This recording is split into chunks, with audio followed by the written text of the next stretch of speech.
Thank you, Andy. Thank you, everyone. Just want to give an update to Mike's figure there. That figure of 10 million abortions is a bit skewed, maybe a bit localised.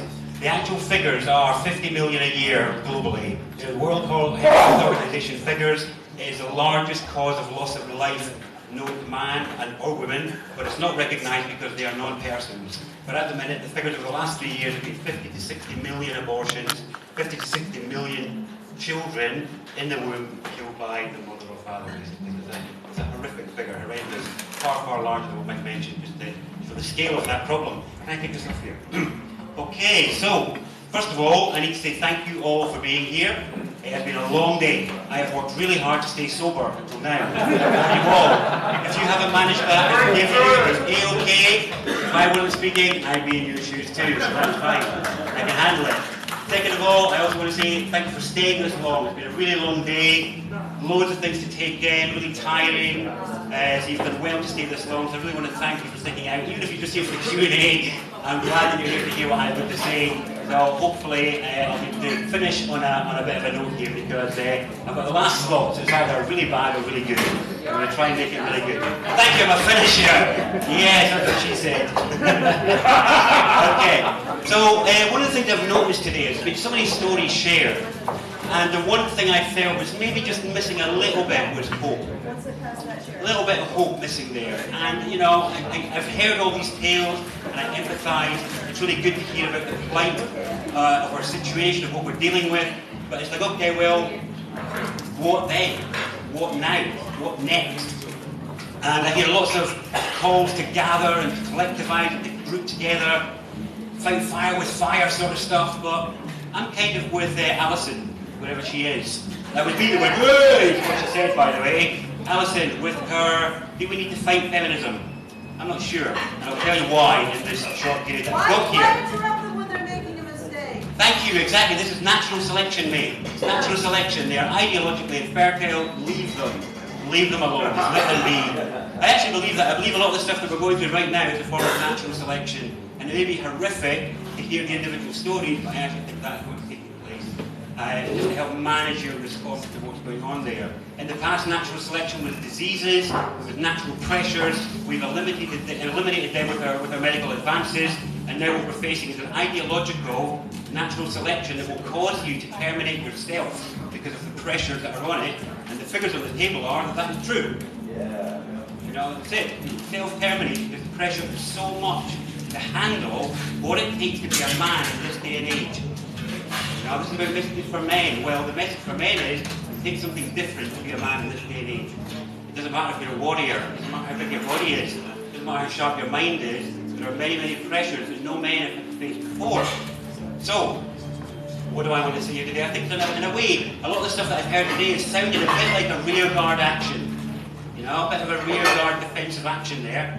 And I will hopefully give something, a little bit, if I can, within 10 minutes, that's a bit more proactive and forward thinking. So, I do need to paint a little bit of a picture of this sort of plight that we're in, but from a different perspective, really. Because a few speakers have hinted at the positivity of men, the gifts of men, the goodness of men, the generosity of men that surround us in the world just now. And especially for young men growing up just now, looking for a symbol of hope, looking for a message of male strength that they can feel and notice and witness and appreciate and absorb and then embody themselves in a new way. I feel like that's missing. And I'd like to offer a little bit more of that tonight. Sadly, I did have a glass of wine before I spoke, so I'm having a little bit of a dry up. Can I get a glass of water, please? Thank you. Okay, so I first of all need to blow a myth apart. I know it's a myth to you guys. You guys know it's a myth. Patriarchy isn't a real thing, but I want to show how that is staring us in the face. Those of you that have seen some of my videos may know it, but if not, it may be news to you. So we're told that there's a patriarchy that we live in, but I'm a man. I'm meant to be one of the glory class, and yet there's places that I can't go to unless I wear certain clothes. Not these. Thank you. But this is an example of one of the garments that's up here. So there's places I can't get into, especially in London, unless I'm wearing a suit or shirt and tie. But let's look at the components of that garment for a moment, if that's all right. What do we call this part around my neck? It's a collar. That's right. What do we call the part around my wrist? A cuff. Okay. What do I put in the collar? A tie, okay. In our culture, in our language, who wears a collar and cuffs and may be tied? Prisoners. Can you think of a context other than slaves or prisoners where somebody may be collared and cuffed and tied? Sex. Okay. Right? Thank you. But sadly, when I was in the office, I wasn't getting any action, man. That wasn't happening there. But thank you, that would be an example. That would be the desirable one, yeah. However, but my point is very serious. My point is serious that we live in a culture where it is only the men that are collared, cuffed and tied, and you're told that that's patriarchy. And yet you won't see Putin out, well, you might see Putin out without a collar and cuffs, but you won't see a British or an American leader out unless they are collared and cuffed. How is that the oppressor class? We live in a graded collar system, and I am not making this up. This isn't some conspiracy fantasy. You can talk to your granny. Hey, where did the collar and cuffs come from? And she'll be like, I don't know. That's my point. If you don't know, what else do you not know? This is the beginning of my conversation with you, the subject of what masculinity is about and what we are facing. And that is, if you don't know about the collar and cuffs and where they came from, what else might you not know about your hidden power and about the situation we're facing right now? We live in a graded collar system across the Western world. Blue collar, white collar, dog collar in the church. All the police across the Western world are known by their collar number. I'm not making it up. It is the system we live in. You were born into it. You can be easily forgiven for not noticing it. I didn't notice it for many years either. My point of mentioning it isn't to make a mad panic and go burning your shirt like the women go burning their bra as a symbol of oppression and slavery. Not at all. It's to go, holy shit.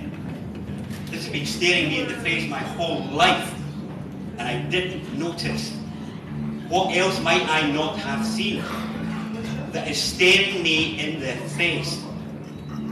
Now, obviously today we've heard about the consequences and the effect of the collaring and cuffing of masculinity. And I can't speak to the cause, but I can speak to the cure. I'm not even interested in the cause. It's lost in antiquity. You can look online and you can find out what they wore in the 16th century. You cannot go online and find out where the origins of the collaring of the men took place.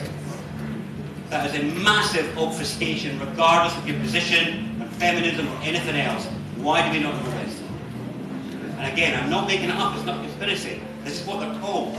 And you've been tricked by the fabric. You've got guys out there that celebrate how cool their collar and cuffs are as a mark of status rather than of holy shit. Okay? So we live in a collar and cuff situation where the masculinity is called. So what is masculinity? What is this all about? Sadly, 15 minutes is just not long enough for me to get into that with you. Sadly, but what I will do is give you, so my tradition is the Tolkien tradition. I'm the only living teacher of it now. My teacher, an African guy, died many years ago. His name was Darren Deojee. I've been working with their system agenda for over 20 years. I've added to it to make it more Western suitable. And that's how many people have come across my work. But one of there's many nuances I could bring to you. I've really been listening today to try to decide what would be the best thing to spend my time on with you. It's been a very difficult thing to choose. So, briefly, in technically the difference between men and women is really about balls. Okay? Balls. And it is because in technically all of our organs are perceiving instruments. They give us data about the world and ourselves. And one of the things that men are known about is the sensitivity of their balls. And in fact, there's a woman who said, a female actress who said, why is it that people say if you want to be tough, grow some balls? Balls are weak and sensitive. If you want to be tough, grow a pussy. Those things take a pounding. You know the joke, yeah? Okay, so that's the joke, but it's not gender knowledge by a country mile. Because if you're looking for something tough on a guy, it's not the balls you're going to look at, is it? And in fact, even we were chatting about it before, me and my friend James, it was like, there's actually even honour between men, whereas even if we were having a fight, we would respect the fact, hey, you don't go there because we know that's the easy bit. Really, if we're competing, this is where we compete. This is where we compete. We don't go there. Now, in totequity, this is because the balls are supremely sensitive from perceiving. And this is why men are externally, objectively focused and stimulated. Because they're so sensitive on the outside. You ask mums and dear boys, it's so funny, I know so many mums in the home ed scene that are amazed at how sensitive the boys are compared to the girls. They actually comment that the boys are more sensitive than the girls are at a very young age. Yes, and it's because their balls are on the outside. They're so hypersensitive to everything in the world, which is why we're so good at solving external objective problems. And we're so good at it. We're so good at spotting things objectively, and we're so good at getting turned on by things objectively. Turned on visually, stimulated easily, because all that sensitivity is from the outside of our body. But women have balls on the inside of their body, called ovaries, and they have exactly the same level of sensitivity and clarity and perceptual power. But it's totally buffered by the body cavity and the organs. And this is why women are more subjective, more about what they feel, why they're solipsistic, why they struggle with rationality and objectivity. And it's because of the balls being on the inside. Now, what's the point of this? I could go on about this for ages because there's loads of details here. Why women get turned on by story, by how they feel, men get turned on by what they see, all that sort of stuff. But my point of mentioning this today is to do with how men and women change the world. That's the point. Because in Celtic gender, women are all about form and state. That's why we get the egg from the mum. It's all about form and state. You get the egg, this hunk of matter. But what you get from men is formless. This little formless pile of substance that kind of sparks life into this egg and animates the change. So in Celtic, the feminine represents state and form, and the masculine represents change and charge. And this is what Alison was talking about earlier. And it was to harness the male desire to differentiate, which is to bring difference, to bring change, to bring adaptation and newness. This is what men are built for and what they've always done. And this is what has been collared in you. Your belief in the value of your power to bring change and its worth. So that, right now, I can do this. Okay, it's not a big act, but the world has changed and it will never be the same again. These things do not move themselves. Okay? That will stay there forever until somebody bothers their arse to move it. And I can do this again and it moves. So the thing is, the point is, if you want people to not do stuff of their own volition, like me doing this, the best thing you can do is you can police them and watch them all the time to say, hey, when you're moving that thing, that's fine. But it's way, way better to convince you it's not even worth you trying. You're so worthless, you're so hopeless, you're so pointless and unneeded, don't even lift a finger, mate. That is what has been collared in you. The value, the belief in your worth as a unit of life and in what you can bring when nobody else is looking. Because that's the point. You go out and dig a hole in your back garden, nobody can stop you. Not unless they come in there and physically manhandle you. Much better to have a little voice going in your head saying, have you got permission for that? Did you get permission for that? Did authority give you permission to go and do that? So this is what's been collared in men, is your ability to bring change. But there's more to it than that, because the other thing in Totequity is understanding what... So, sorry, I need to finish this point on how men and women change the world. So how women change the world is they change it from the subjective, which is from inside. And so what they do is they ask for the world to change. They plead. They say, please, will you do this for me? Here is how I feel when this happens. Can you hear how I feel? Please change the world. And everything of the entire female rights movement has happened because of that. Because of women pleading to men, please, this is how I feel when this happens. Can you stop that, please? Can you change that, please? Can you do that, please? And men have heard and gone, oh, I like you, okay. I would like you to be happy. I'd like you to have a better life. I'd like some more sex, so okay, let's do that. Okay? But the problem we have is when men try and adopt that strategy. When men adopt that strategy, it's not welcome, and it's not empowering, and it doesn't actually bring about change. Okay? The guys here, I've heard guys here pleading for change. I've heard them using a feminine strategy for change. And I heard some of those guys say the same thing 2 years ago. And I've heard some of those guys been saying the same thing for years. The change does not happen when men try to change the world like women. Amen. Men change the world like men. I'll tell you that in a moment, how we do that. So, I also want to make a point of transing here as well, because this is why the trans movement is gaining so much traction. Because what you have is male psychology adopting a feminine strategy. And So you've got men putting on the visage of the feminine to plead with you about what they think is wrong. And people are listening as if they were women. Oh, I hear you, I want you to be happy and peaceful. We'll make all these changes for you. But it's a total exploitation of the psychological reaction in men towards the feminine, to women. So how do men change the world? So in talking gender, gender is the expression of electromagnetism in the human form. That's why you talk about the spark in your relationship, why you talk about attraction, why you talk about repulsion, why you talk about capacity, all these terms, and resistance. Pick up industry, all about resistance. These are electromagnetic terms, people. In every single case, they're electromagnetic, because that is what we are dealing with.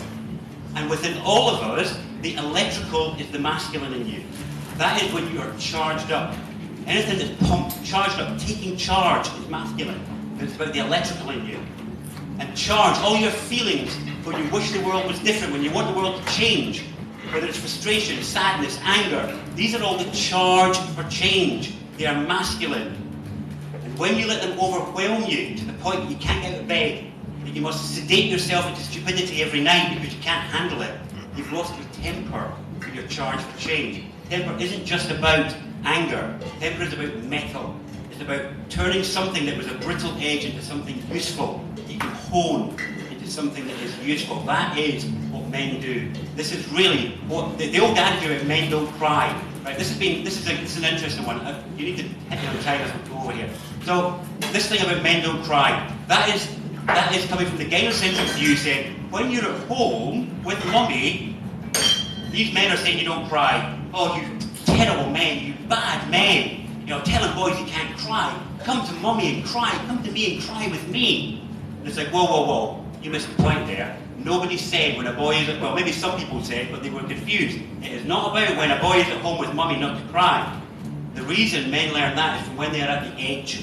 When men are at the place where their feelings need honed, where if they've got the scream of their brothers in their ear and the guts in front of them, and they want to cry, to say, now is maybe not the best time after that. If you can channel that into fuel, to stay the course until the end, that's what men don't cry for. That's what it is for men to take charge.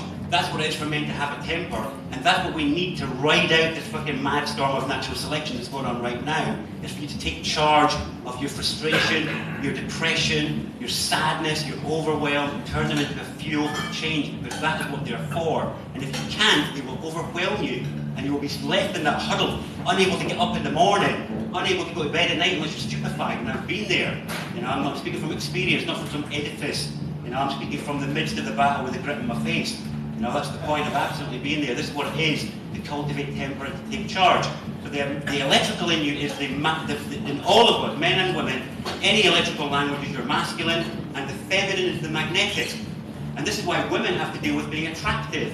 This is why they have to deal with men just being drawn towards them all the time, until somebody has to take charge and say, no, it's close enough, or something like that, because you have to deal with the magnetic. And honestly, there's so much in this, in terms of understanding what's going on in our relationships, what's happening in our situations, realising actually what's happening most of the time is people just have an imbalance into when they are in their electrical or their magnetic. And really so much for us moving forward, so we're just getting the balance between those two right. Is this a situation where you need to take charge, or is this a situation where you need to actually just let things flow a bit and be a bit more accepting in the feminine? Because what we're dealing with in the world right now is too much femininity in the men. Too much acceptance, too much lost temper of sadness and overwhelm. What we're dealing with is too much charge taking by the women, too much point making, which is also masculine. There's an imbalance on both sides, and the only ones that can correct it are the men. Because I'll tell you one thing that I have noticed, and that is that when a man takes charge of himself, a woman does not feel the need to be in her masculinity. Naturally, by herself, by no conscious volition, drops out of it, and it is delicious for both sexes. It is a delicious experience, and it is not an action. You don't do something. It's not a doing. It is something you do inside yourself, with all the feeling within you, and everybody around feels it. And that seems like it's esoteric or abstract, but it's not. You just have to follow what you are doing with your own charge. Because our culture is set up for the spasmic discharge of your unskillful masculinity. It's what the porn is about. It's what the freely available booze is about. It's what all the readily available drugs are about. It's what the game console is about. It's about you to take your desire and your passion and your charge for change and to spill it unskillfully somewhere. Because there's nobody welcoming you into the world of men. There's nobody saying, by the way, we've got spaces where it is okay to be an unskillful man. It's all right to have this charge spasm through you a little bit unskillfully, because we know it is impossible as a human being to become skillful at anything without first getting it wrong. Okay, right from the minute you were a baby, sorry, yeah, 1 minute then I'm going to wrap up. So right in the minute from when you were a baby on the mat, so I like this thing, I'm not going to lie down, normally I lie down, I'm going to go to the camera facing. But if you imagine there was a baby on here, perched precariously, and the baby was like, you know, spasming around a bit, filling its nappy, arms flailing, all the rest of it. All of us started off like that, every one of us unskillfully flapping our arms and our legs and filling our nappy. Within a year, all of you were able to make that body walk. Within about 2 years, you were able to make it talk, and nobody showed you what you do with a leg muscle, nobody showed you what you do with a larynx. You learned by observation and dedication and getting it wrong. You had support and encouragement. And what I want to get across to you today is exactly the same with your gender, with your sexuality, with your emotions and your mind. They do exactly what your body did, and that is they spasm unskillfully at first. They move randomly, unskillfully at first, until you take charge of them and bring them under control and take charge of them. So right now, can everybody lift their hand up for me for a moment? Okay, then put it down. Can anybody here tell me how you did that? Okay, the fact that you don't know for a moment, the fact there's a pause there's a pause. That's the point. You don't need to know how to become skillful with your gender. In the same way you don't need to know how you move your legs or your arms. You just need to know that you want it. That you want to take charge of your feeling. You don't want to be overwhelmed anymore. You want to hone it into a fuel for change, and then take charge of it and bring the change. Do it. You don't need permission. You don't need authority or from anyone else. The point is, take charge and just bring change. Now, I'm going to have to finish because I can feel her hovering at the end there. And also, I could go for weeks. The point is, I wanted to finish on a message of hope here. Please, guys, I believe you all have the ability to take charge of all of the feelings within you, whether they are sadness, overwhelm, frustration, or anger. All of them are viable fuel for change if you can but see it as that, and not let it cripple you and hobble you, which is the potential consequence.